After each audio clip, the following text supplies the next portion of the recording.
The movie begins in Holland, a small town in Michigan, famous for its Dutch heritage and annual tulip festival. We meet our protagonist, Nancy van de Groot, who is desperately searching through her jewelry boxes because one of her earrings is missing. She suspects their nanny stole it, so demands the young girl to confess if she stole anything. But the nanny doesn't understand, and nervously apologizes because she ate their bacon instead. Nancy attempts to imply that she took something else as well, but the poor girl misses the hint. This enrages Nancy, and she fires her for not being truthful, leaving the nanny bewildered. After the poor girl leaves, Nancy's son, Harry, erupts in anger. He yells at his mom for being unfair, as the nanny was close to him. A frantic Harry storms to his room and calls his dad, Fred, who is an optometrist. He angrily complains about his mom, so Fred promises they'll talk when he gets home. Sometime later, Fred returns home and takes Harry to his workshop. There, we see that Fred has meticulously constructed a miniature version of Holland, complete with a tiny railroad and scale model homes.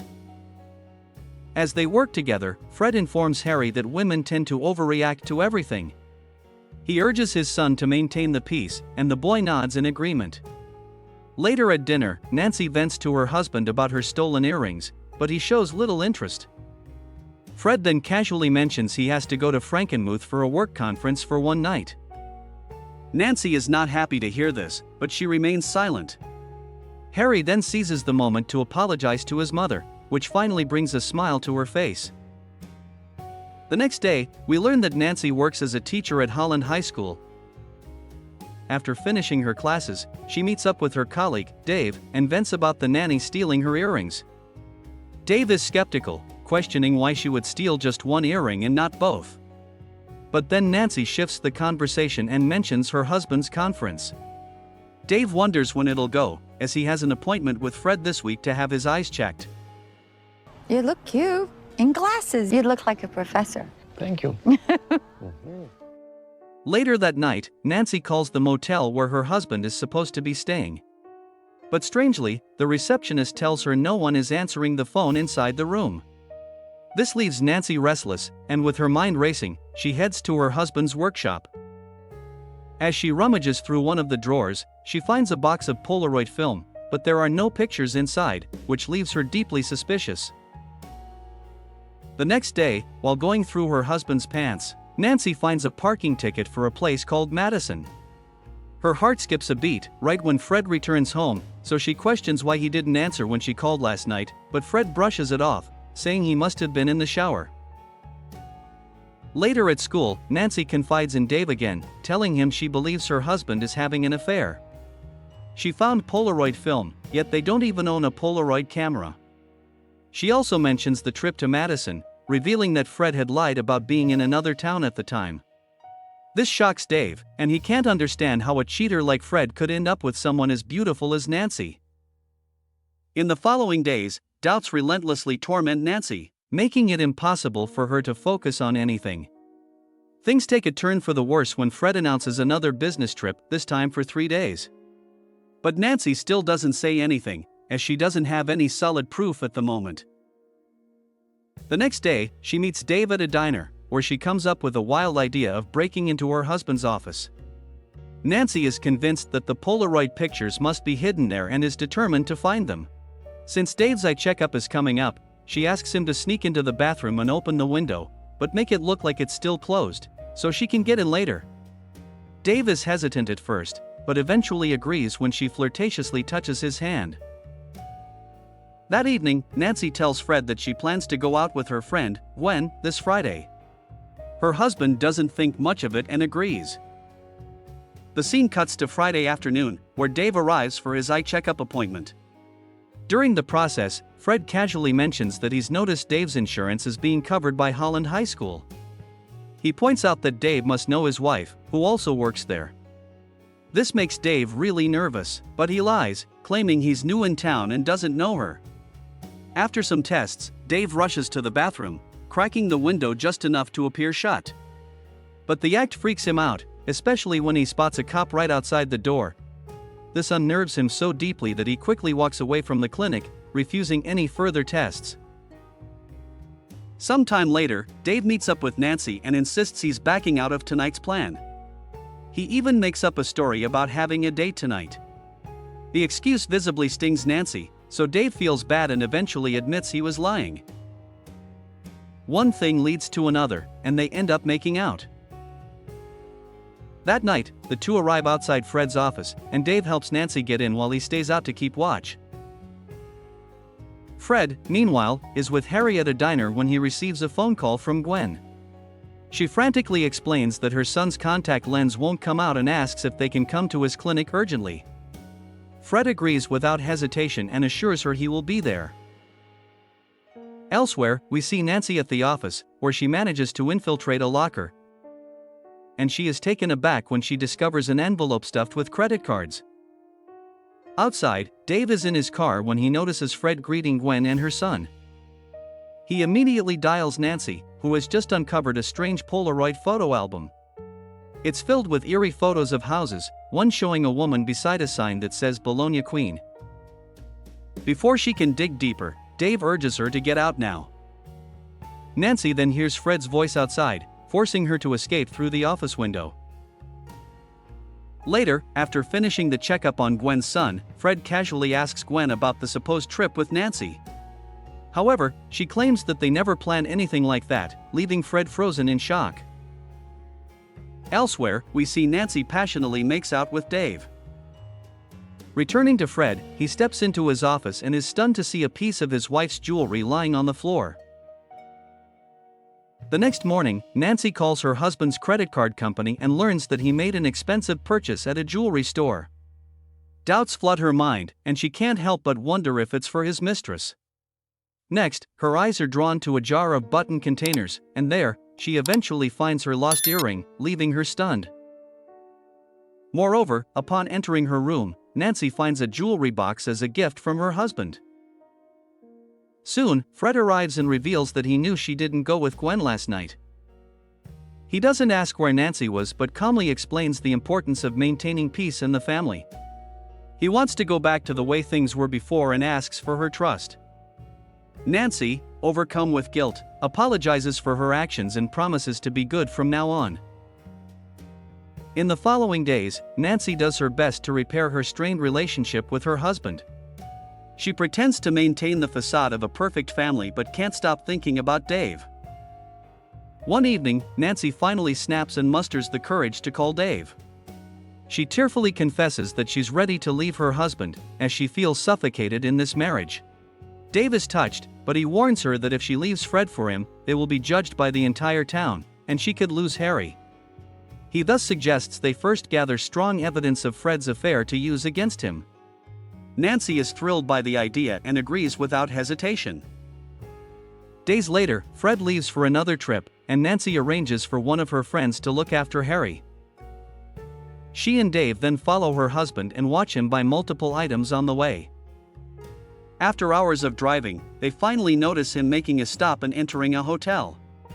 Dave follows him inside, while Nancy's phone vibrates with a text message from her husband, revealing that he is in room 307. Afterward, Dave follows Fred to a bar, while Nancy, posing as his wife at the reception, manages to get the room key. She then sneaks into the room.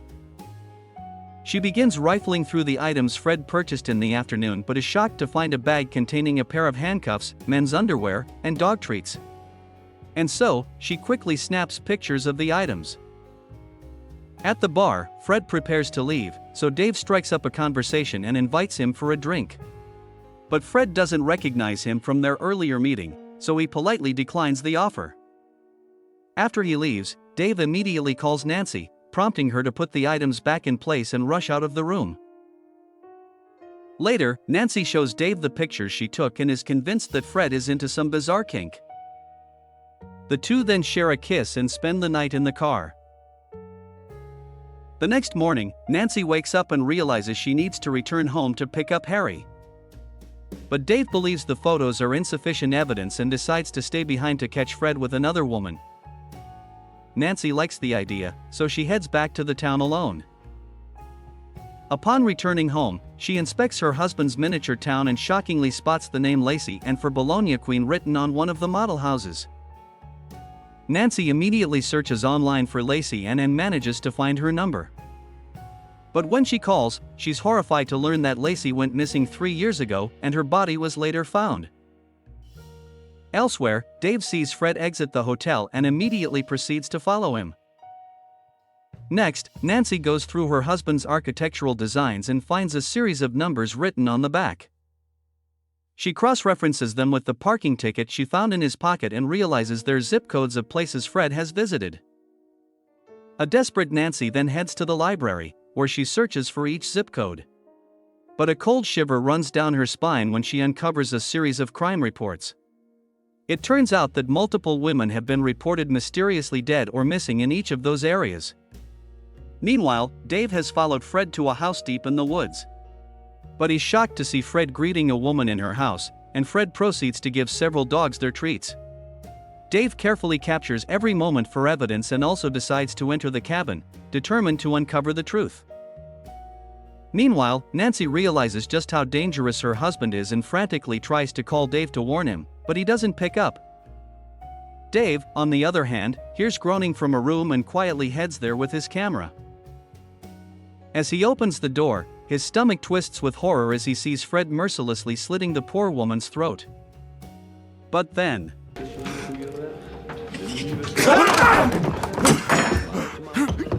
During the struggle, Fred attempts to choke Dave, but the latter injures him with the knife and runs away. Despite his bleeding injury, Fred tackles Dave fiercely, crashing them both through the window. Here, Fred glares at Dave and coldly says, "So you do know my wife?" Dave then notices he has stabbed Fred in the gut and apologizes before sprinting away, but the scary husband isn't about to give up. Dave tries to escape when Fred once again shows up on the lake dock. But before Fred can strike, Dave pulls out the knife, causing Fred to lose a tremendous amount of blood before collapsing into the water and dying. The next day, Dave returns to Holland and meets Nancy, who is frantic over what she's just uncovered. Dave confirms that Dave is a killer, but he reassures her that she has nothing to fear because Fred will never come back. He tells her that he confronted Fred with the pictures and forced him to disappear from their lives for good. Dave then suggests they and Harry leave the town right now, but Nancy argues that they can't just vanish, it would look too suspicious. She proposes they wait until the big tulip festival in town and promises they'll leave afterward. In the following days, they both try to carry on with their daily lives. Nancy is constantly tormented by the fear that Fred might come back, while Dave is haunted by nightmares of what happened. One evening, he digs up a gun buried in his backyard, preparing for whatever horrifying event might come next. Days later, the day of the Tulip Festival finally arrives, and the entire town is gathered to celebrate. Nancy also shows up, but her moment of calm is shattered when the neighbors inform her that her husband has returned from his trip. A spooked Nancy claims it's impossible, but the neighbors swear they saw Fred earlier. During the festival, Harry gives a dance performance with the other kids, bringing some joy to the day. Afterward, Nancy searches for her son, only to run into Dave. He suddenly grabs her hand, claiming that Fred is at the festival and they need to leave, but Nancy angrily demands that he let go of her and approaches Harry. The mother and son then rush to a motel, where Nancy locks all of the doors and windows for safety. Soon, Dave also arrives at the motel door and demands that Nancy let him in. This annoys her, so she quickly locks Harry in a room, urging him not to come out under any circumstances. Nancy hesitates to open the front door, so a desperate Dave spills the entire truth. He explains how he witnessed Fred brutally killing a woman and how they fought afterward. He was convinced Fred had drowned in the lake, but somehow the man has returned alive. Upon hearing the truth, Nancy finally opens the door, and she is angry that he lied to her. Dave is determined to make things right and decides to tell the cops everything. But Nancy stops him, as she believes it will only ruin Harry's life. The two begin tussling for the phone, during which Nancy accidentally injures Dave in the head. After apologizing, a worried Nancy then rushes to find her son, but he is nowhere to be seen. And so, she steps outside, but to her surprise, she sees Harry calmly hanging out with his dad by the lakeside. Fred asks Harry to go wait in the car, assuring him they'll head home soon. Up next, Fred calmly states that he's deeply disappointed in her actions. He claims he's never crossed a line in their marriage, but she has. However, he suddenly insists that the man who committed those murders isn't the real him. His real self is with his family, and he suggests that they hit the reset button and resume their perfect family life. Realizing that resistance could make things worse, Nancy gets into the car with her family. But just moments after Fred starts driving, she states that Harry hasn't buckled his seatbelt and they need to pull over. Fred tries to refuse, but Nancy forces him to stop the car and screams at Harry to run. After this, Nancy pulls out a gun and aims it at her husband. But he calmly tries to convince her that without him, Harry's life will fall apart, and he will likely end up in foster care. Regardless, Nancy refuses to fall for his tricks. And then this happens. You deserve this. Mom? Mom! Here we notice that Nancy has badly injured Fred's face. Still, the psychopath isn't willing to give up and violently tries to choke his wife to death. Despite this, Nancy manages to grab one of her heels and mercilessly begins beating Fred with it until he finally collapses dead in a bloody mess. After the nightmare ends, Nancy rushes back to the motel, but Dave is nowhere to be found. The movie ends with Nancy and her son, alone in a world that will never be the same again, forever haunted by the horrors they've endured. Thus, we reach the end of this movie. Thanks for watching. If you like the movie, support us. Don't forget to subscribe for more movie recaps. See you in the next movie. Goodbye.